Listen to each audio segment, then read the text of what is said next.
Subscribe कीजिए हमारे channel को और बेल आइकॉन को दबाइए हमारी लेटेस्ट वीडियो सबसे पहले देखने के लिए। Subject Science and Technology Part 2 Class 10th. Today we study chapter number 2 Life Processes in Living Organism Part 1. In this chapter we study living organism and life processes, living organism and energy production, some nutrients and energy efficiency, cell division or life process. Living organism and life processes, सजीव आणि जीवन प्रक्रिया. Various organ systems are continuously performing their functions in human body along with the various systems like digestive, respiratory, circulatory, excretory and control system.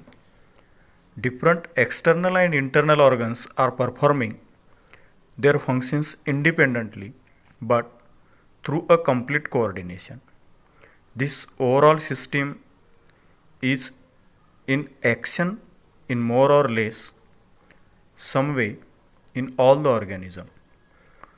Those are in need of continuous source of energy for this purpose. Carbohydrates, fats and lipids are the main source of this energy and it is harvested by the mitochondria present in each cell. It is not like that only foodstuffs is sufficient for energy production, but oxygen is also necessary. All these, it means foodstuffs and oxygen are transported up to the cell via circulatory system. Beside it is coordinated by the control system of the body. It means each life processes contributes in its own way in the process of energy production. Functioning of all these life processes also requires the energy. Human and other animals consume the fruits and vegetables. Plants are autotrophous. They prepare their own food. They utilize some of the food for themselves, whereas remaining is stored in various parts like fruits, leaves, stem, roots, etc. We consume all the various plants materials and obtain different nutrients like carbohydrates, fats, proteins, vitamins, minerals, etc. Which food materials do we consume to obtain these nutrients? We obtain the carbohydrates from milk, fruits, jaggery, cane sugar, vegetables, potatoes, sweet meats, and cereals like wheat, maize, ragi, jawar, millet, rice, etc. We get 4 kilocalorie energy per gram of carbohydrates. Let us study the way by which this energy is obtained. Many players are seen consuming some foodstuffs during breaks of the game. Living organism and energy production. In living organism, respiration occurs at two levels, as body and cellular level. Oxygen and carbon dioxide are exchanged between body and surrounding in case of respiration occurring at body level. In case of respiration at cellular level, foodstuffs are oxidized either with or without help of oxygen. म्हणजे सजीवामध्ये श्वसन हे शरीर स्तर आणि पेशी स्तर अशा दोन स्तरावर घडून येते. शरीर स्तरावर होणाऱ्या श्वसनात ऑक्सिजन आणि कार्बन डायऑक्साईड या वायूंची शरीर आणि सभोवतालचे वातावरण यामध्ये देवाणघेवाण होते, तर पेशी स्तरावर घडून येणाऱ्या श्वसनात अन्नपदार्थाचे ऑक्सिजनच्या मदतीने अथवा त्याच्या विना ऑक्सिडीकरण केले जाते. Carbohydrates of the food that we consume every day are mainly utilized for production of energy required for our daily need. This energy is obtained in the form of ATP. For this purpose, glucose, a type of carbohydrates, is oxidized step by step in the cell. This is known as cellular respiration. Cellular respiration occurs among the living organism by two methods. Those two methods are aerobic respiration means with oxygen and anaerobic respiration means without involvement of oxygen. In aerobic respiration, glucose is oxidized in 3 steps. Number 1, glycolysis. Number 2, tricarboxylic acid. And number 3, electric transfer chain reaction. Now we study one by one these steps. Number 1, glycolysis means glucose विघटन. Process of glycolysis occurs in cytoplasm म्हणजे ही प्रक्रिया पेशीद्रवामध्ये घडून येत असते. A molecule of glucose is oxidised step by step in this process and 2 molecules of each means pyruvic acid, ATP, NADH2 and water are formed. Molecules of pyruvic acid formed in this process are converted into molecules of acetyl coenzyme A. 2 molecules of NADH2 and 2 molecules of CO2 are released during this process. म्हणजे या प्रक्रियेमध्ये ग्लुकोजच्या एका रेणूचे टप्प्याटप्प्याने विघटन होऊन pyruvic आम्ल, ATP, NADH2 आणि पाणी यांचे प्रत्येकी 2-2 रेणू तयार होतात. या प्रक्रियेत तयार झालेले पायरुविक आम्लाचे रेणू ॲसिटिल कोएन्झाईम ए या रेणूमध्ये रूपांतरित केले जातात. या प्रक्रियेवेळी कार्बन डायऑक्साईडचे 2 रेणू आणि NADH2चे 2 रेणू तयार होतात. Number 2, tricarboxylic acid cycle. Both molecules of acetyl coenzyme A enter the mitochondria. Cyclic chain of reactions called as tricarboxylic acid cycle is operated on it in the mitochondria. Acetyl part of acetyl coenzyme A is completely oxidized through this cyclical process and molecules CO2, H2O, NADH2 and FADH2 are derived. म्हणजे acetyl कोएन्झाईम एचे रेणू तंतुकणिकेमध्ये जातात. तेथे त्यावर ट्रायकार्बोक्झिलिक आम्लचक्र म्हणजेच Krebs cycle ही चक्रीय अभिक्रिया राबवली जाऊन या अभिक्रियेद्वारे ॲसिटिल कोएन्झाईम एच्या रेणूतील ॲसिटिलचे पूर्णपणे ऑक्सिडीकरण केले जाऊन त्याद्वारे CO2, H2O, NADH2, FADH2 आणि ATPचे रेणू मिळतात. Number 3, electron transfer chain reaction. Molecules of NADH2 and FADH2 formed during all above processes participate in electron transfer chain reaction. Due to this, 3 molecules of ATP are obtained from each NADH2 molecule and 2 molecules of ATP from each FADH2 molecule. Besides ATP, water molecules are also formed in this reaction. Electron transfer chain reaction is operated in mitochondria only. Thus, a molecule of glucose is completely oxidized in aerobic respiration and molecules of CO2 and H2O are produced along with energy. Electron वहन साखळी अभिक्रियासुद्धा तंतुकणिकेमध्येच राबवली जाते. वरील सर्व प्रक्रियांच्या वेळी तयार झालेल्या NADH2च्या प्रत्येक रेणूपासून 3 आणि FADH2च्या प्रत्येक रेणूपासून 2 ATPचे रेणू मिळतात. या प्रक्रियेमध्ये ATPच्या रेणूव्यतिरिक्त पाण्याचेही रेणू तयार होतात.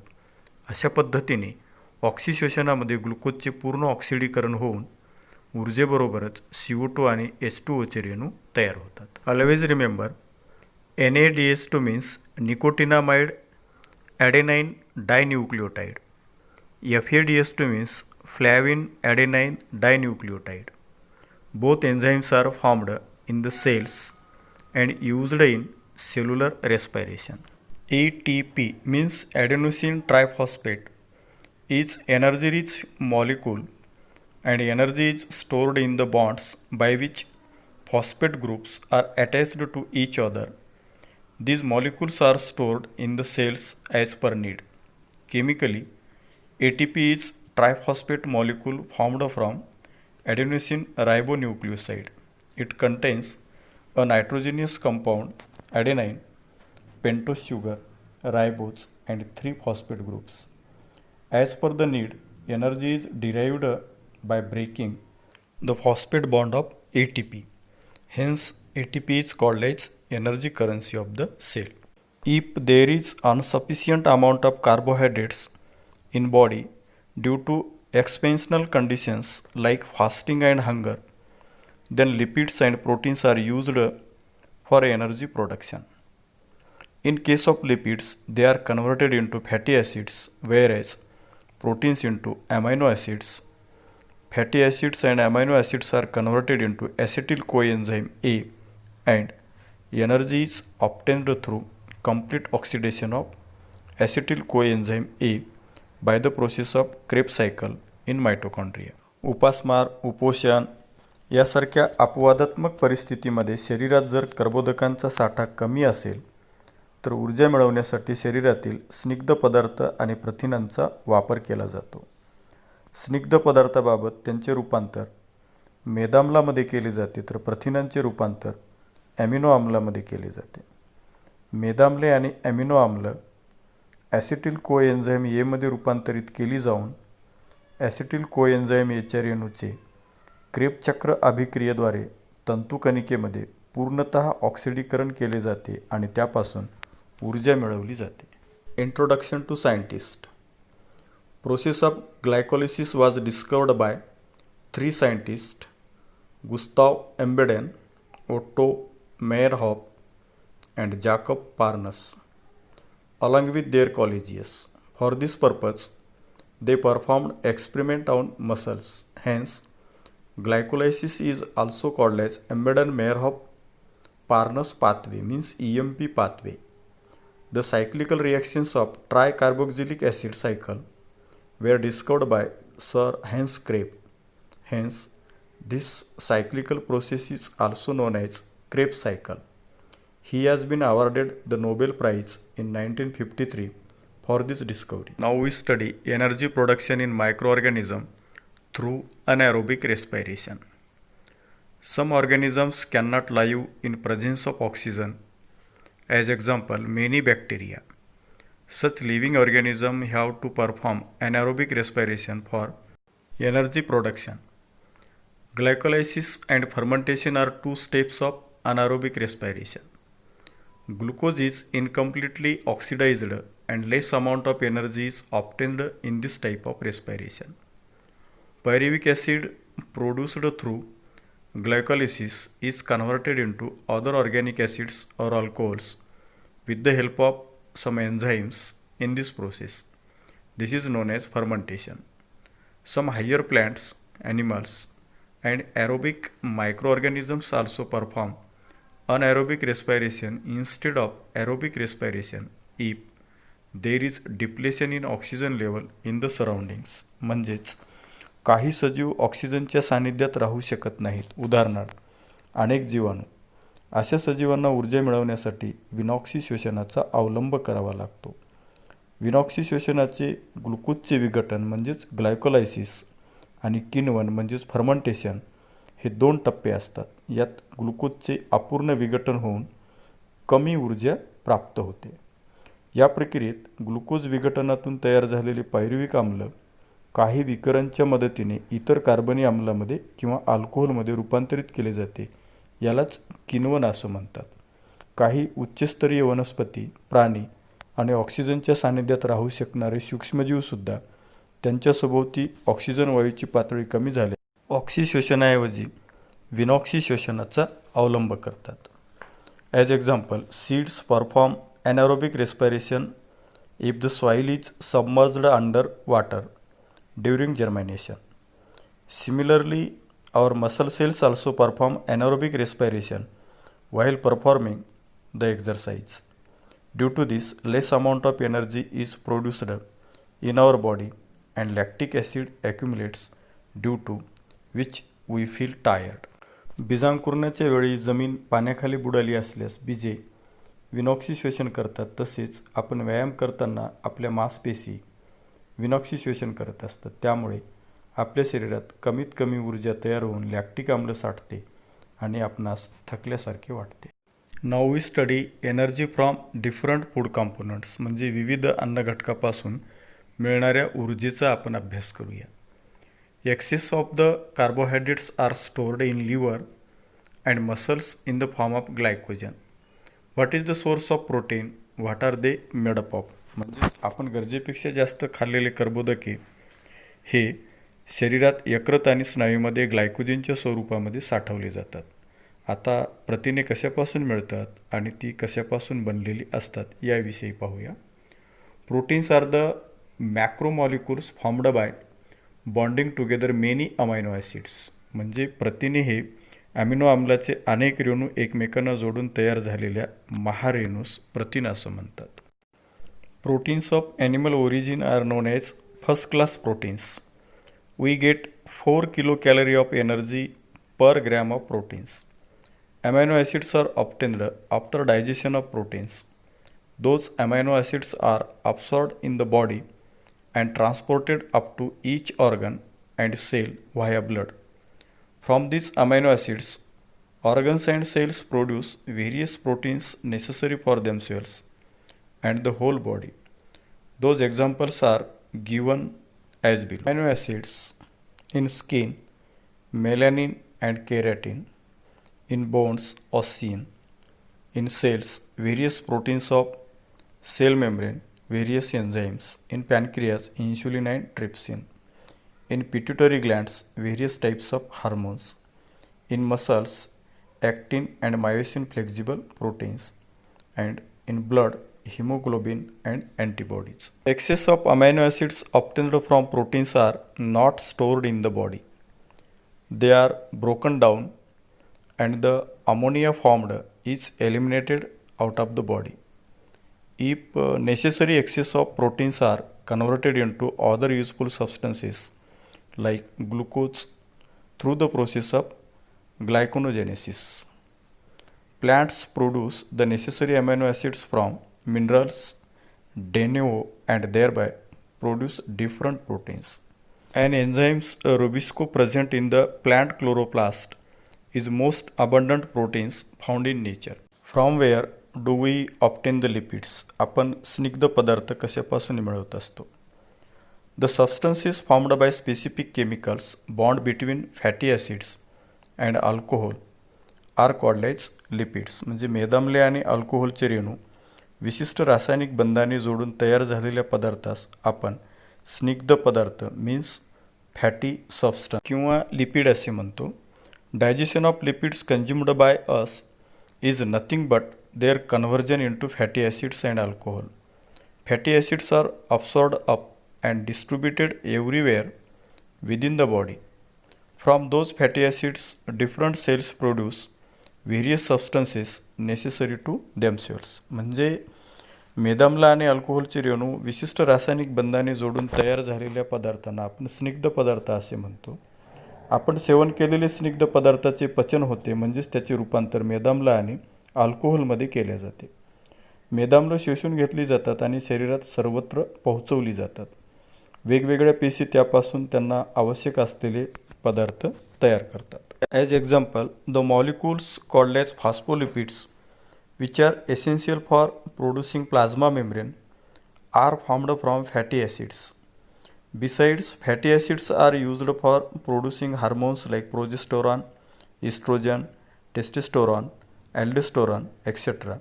and the covering around the axons of nerve cell.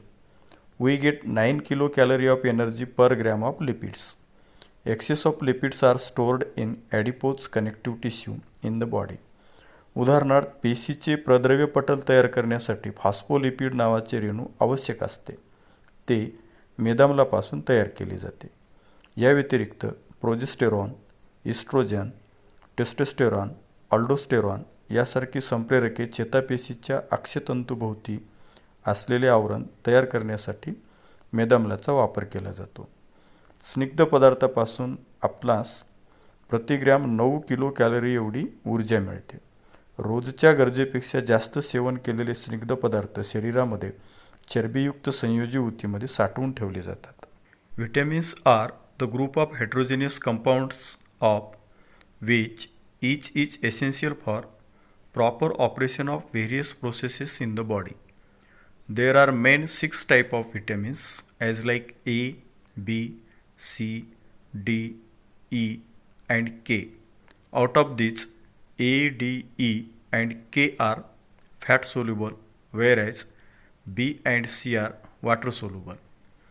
We have seen that FADS2 and NADS2 are produced in the process like glycolysis and Krebs cycle. Vitamins like riboflavin means vitamin B2 and nicotinamide means vitamin B5 respectively are necessary for their production. जीवनसत्व म्हणजे वैविध्यपूर्ण रासायनिक पदार्थांचा असा गट आहे की ज्यातील प्रत्येक पदार्थाची शरीरातील विविध कार्ये सुरळीतपणे पार पाडण्यासाठी आवश्यकता असते. जीवनसत्वांचे मुख्य 6 प्रकार आहेत. उदाहरणार्थ अ, ब, क, ड, ई आणि के. यापैकी अ, ड, ई आणि के हे मेद म्हणजे स्निग्ध पदार्थामध्ये विद्राव्य आहेत आणि ब व क हे जलविद्राव्य म्हणजे पाण्यात द्रावणीय आहेत.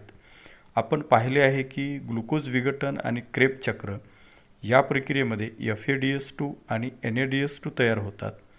ते तयार करण्यासाठी अनुक्रमे रायबोफ्लेविन म्हणजेच जीवनसत्व B2 आणि निकोटिनामाइड म्हणजेच जीवनसत्व B5 यांचा उपयोग होत असतो. There is about 65 to 70% water in our body. Each cell contains 70% water weight by weight. Blood plasma also contains 90% of water. Functioning of cells and thereby whole body disturbed even if there is a little loss of water from the body. Hence, water is an essential nutrient.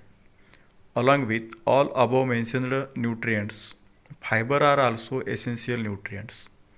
In fact, we cannot digest the fiber. However, they help in the digestion of other substances and digestion of undigested substances. We obtain the fibers from leafy vegetables, fruits, cereals. म्हणजे आपल्या शरीरामध्ये साधारणपणे 65 ते 70% पाणी असते. प्रत्येक पेशीमध्ये पेशीच्या वजनाच्या 70% पाणीच असते. रक्तामध्ये सुद्धा रक्तद्रव्याच्या 90% पाणीच असते. शरीरामध्ये थोडे जरी पाणी कमी झाले तर पेशीचे आणि पर्यायाने शरीराचेच कामकाज बिघडते. म्हणून पाणीसुद्धा एक अत्यावश्यक असे पोषक द्रव्य आहे. ह्या सर्व पोषक द्रव्याबरोबरच तंतुमय पदार्थसुद्धा अत्यंत महत्त्वाचे असतात.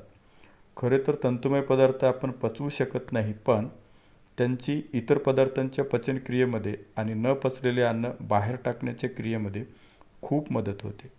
पालेभाज्या, फळे, धान्य यापासून आपणास तंतुमय पदार्थ मिळतात. Now we study cell division and essential life process. Cell division is one of the very important properties of cells and living organism. Due to this property only a new organism is formed from existing one. A multicellular organism grows up and emaciated body can be restored. म्हणजे पेशी विभाजन हा पेशीच्या आणि सजीवांच्या अनेक गुणधर्मापैकी एक अतिशय महत्त्वाचा गुणधर्म असून या गुणधर्मामुळेच एका सजीवापासून नवीन सजीव निर्माण होऊ शकतो. बहुपेशीय सजीवाच्या शरीराची वाढ होऊ शकते व शरीराची झालेली झीजसुद्धा भरून काढता येऊ शकते. There are 2 types of cell division as mitosis and meiosis. Mitosis occurs in somatic cell and stem cells of the body, whereas meiosis occurs in germ cell. Before study of cell division, we should know the structural organization of cell that we have studied earlier. Each cell has a nucleus. Beside other cells, organelles are also present. Let us study the cell division with the help of this information. पेशी विभाजनाचे मुख्यत्वे 2 प्रकार पडतात. एक सूत्री विभाजन means mitosis आणि number 2 अर्धगुणसूत्री विभाजन means meiosis. सूत्री विभाजन हे शरीरातील कायिक पेशी आणि मूल पेशीमध्ये घडून येते, तर अर्धगुणसूत्री विभाजन हे जनन पेशीमध्ये घडून येत असते. पेशी विभाजनाचा अभ्यास करण्यापूर्वी आपणास पेशीची रचना माहीत असणं अत्यंत गरजेचं आहे, जी की आपण यापूर्वीच अभ्यासलेली आहे. प्रत्येक केंद्रकी पेशीमध्ये एक केंद्रक असते. त्या व्यतिरिक्त इतर पेशी अंगकेसुद्धा असतात. या माहितीच्या आधारे आपण दोन्ही प्रकारच्या पेशी विभाजनाचा अभ्यास करूया. Before any type of cell division, the cells doubles of its chromosome number present in its nucleus. It means If chromosome number is 2n, it is doubled up to 4n. म्हणजे कोणत्याही प्रकारच्या पेशी विभाजनापूर्वी पेशी तिच्या केंद्रकामध्ये असलेल्या गुणसूत्रांची संख्या ही द्विगुणित म्हणजेच दुप्पट करते. तर गुणसूत्रांची संख्या 2n असेल तर ती 4n केली जाते. A pair of each type of chromosomes is present in 2n condition, whereas single chromosome of each type is present in a condition and their structure is like the one shown in figure given beside. म्हणजे 2n अवस्थेमध्ये प्रत्येक प्रकारच्या गुणसूत्रांची एक एक जोडी असते, तर n अवस्थेमध्ये मात्र प्रत्येक प्रकारचे एकच गुणसूत्र असते आणि त्याचा आकार शेजारी दाखवलेल्या आकृतीमध्ये x या इंग्रजी अल्फाबेटसारखा असतो. We study mitosis. Somatic cells and stem cells divide by mitosis. म्हणजेच काय पेशी आणि मूल पेशी या सूत्री विभाजनाने विभाजित होतात. Mitosis is completed through two main steps. Those two steps are karyokinesis, means nuclear division, and cytokinesis, means cytoplasmic division. Karyokinesis is completed through four steps as prophase, metaphase, anaphase, and telophase.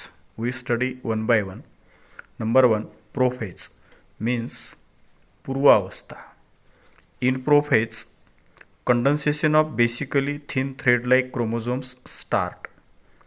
Due to this, they become short and thick, and they start to appear along with their pairs of sister chromatids. Centrioles duplicate, and each centriole moves to opposite poles of the cell. Nuclear membrane and nucleolus start to disappear. म्हणजेच प्रकल विभाजनाच्या पूर्वावस्थेमध्ये मूलतः अत्यंत नाजूक धाग्यासारख्या असलेल्या प्रत्येक गुणसूत्राचे वलीभवन means condensation घडून येते. त्यामुळे ते गुणसूत्र आखूड आणि जाड होते व त्यांच्या अर्धगुणसूत्र जोडीसहित मीन्स सिस्टर क्रोमॅटिड दृश्य व्हायला सुरुवात होते. ताराकेंद्र मीन्स सेंट्रिओल हे द्विगुणित होते व प्रत्येक ताराकेंद्र पेशीच्या विरुद्ध ध्रुवांना जाते. केंद्रकावरण मीन्स न्यूक्लिअर मेम्ब्रेन आणि केंद्रिका मीन्स न्यूक्लिओलस हे दोन्हीही नाहीसे व्हायला सुरुवात होतात. Number 2, metaphase. Nuclear membrane completely disappears in metaphase. Chromosomes complete their condensation and become clearly visible along with their sister chromatids. All chromosomes are arranged parallel to equatorial plane means central plane of the cell. Special type of flexible proteins fibers means spindle fiber are formed between centromere of each chromosomes and both centrioles. म्हणजेच मध्यावस्थेमध्ये केंद्रकावरण पूर्णपणे नाहीसे होते व सर्व गुणसूत्रांचे घनीकरण पूर्ण होऊन प्रत्येक गुणसूत्र त्याच्या अर्धगुणसूत्र जोडीसहित मीन्स सिस्टर क्रोमॅटिड्स हे स्पष्टपणे दिसायला लागतात. सर्व गुणसूत्रे पेशीच्या विषुववर्तीय प्रतलाला म्हणजे मध्य प्रतलाला समांतर अवस्थेत संरचित होतात. दोन्हीही ताराकेंद्र आणि प्रत्येक गुणसूत्राचा गुणसूत्रबिंदू या दरम्यान विशिष्ट अशा लवचिक प्रथिनांचे धागे मीन्स स्पिंडल फायबर्स यालाच आपण तुर्कतंतुसुद्धा म्हणत असतो. Number 3, anaphase.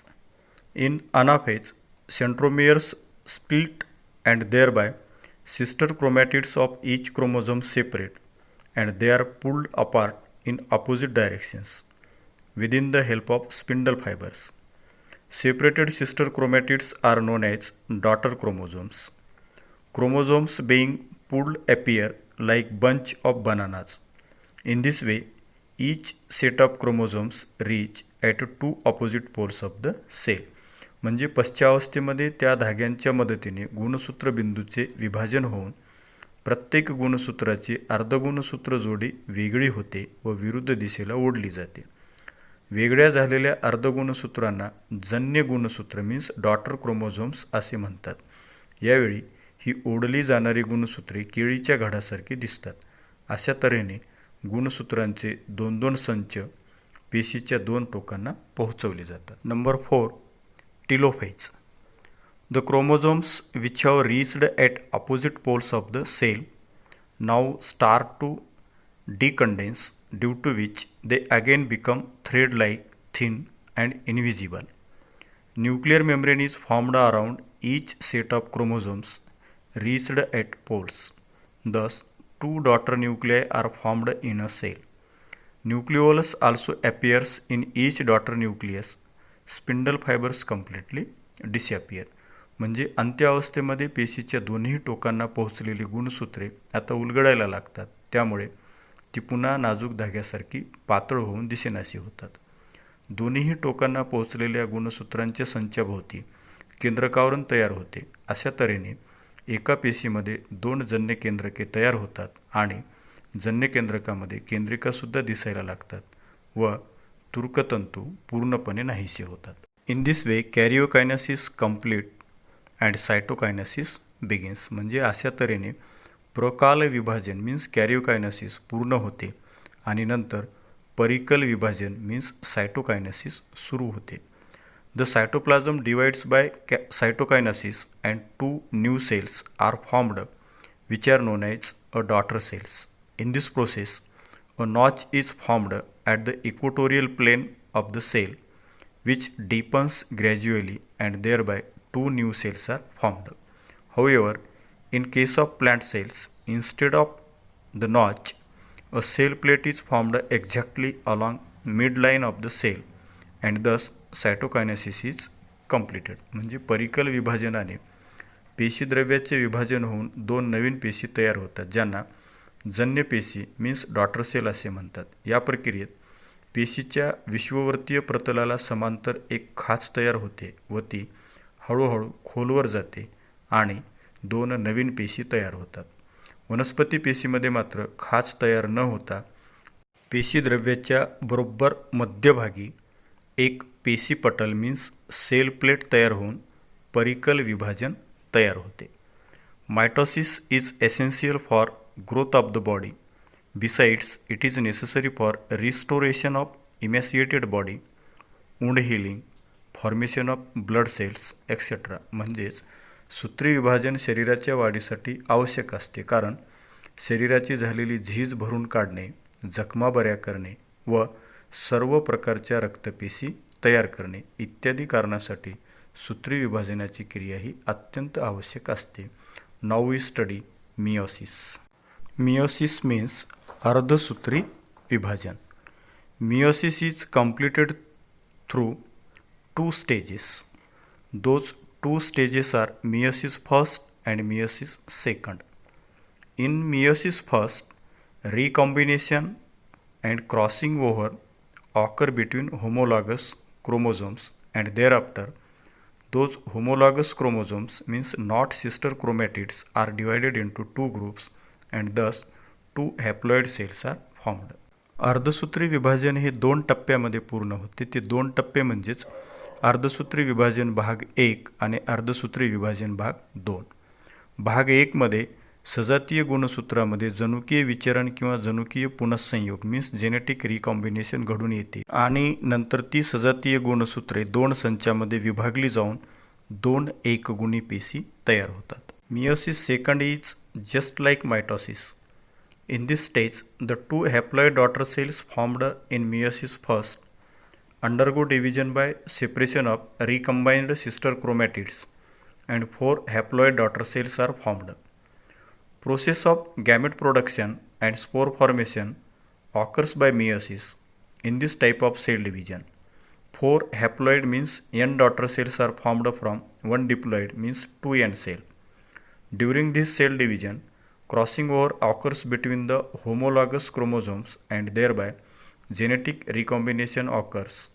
Due to this, all the 4 daughter cells are genetically different from parent cell and from each other too. अर्धसूत्री विभाजनाचा भाग 2 हा सूत्री विभाजनासारखाच असतो. यात भाग 1 मध्ये तयार झालेल्या दोन्हीही एकगुणी पेशीतील पुन्हा संयोजित अर्धगुणसूत्र जोड्या वेगळ्या होऊन त्या पेशी विभाजित होतात व त्यापासून 4 एकगुणी पेशी तयार होतात. युग्मक आणि बीजाणू तयार करण्याची प्रक्रिया अर्धसूत्री विभाजनाने होते. या पेशी विभाजनाच्या पद्धतीमध्ये एक द्विगुणित मीन्स 2n डिप्लॉइड पेशीपासून 4 एकगुणित मीन्स एन हॅप्लॉइड पेशी तयार होतात. या पेशी विभाजनाच्या वेळी समजातीय मीन्स होमोलॉगस गुणसूत्रामध्ये पारगती मीन्स क्रॉसिंग ओव्हर होऊन जनुकांचे पुनঃसंयोग म्हणजे रिकॉम्बिनेशन घडून येते. यामुळे तयार होणाऱ्या 4ही जन्यपेशी म्हणजेच नवजात पेशी मीन्स डॉटर सेल्स जनुकीयदृष्ट्या जनक पेशीपेक्षा मीन्स पॅरेंट सेलपेक्षा किंवा एकमेकापेक्षा वेगवेगळ्या असतात.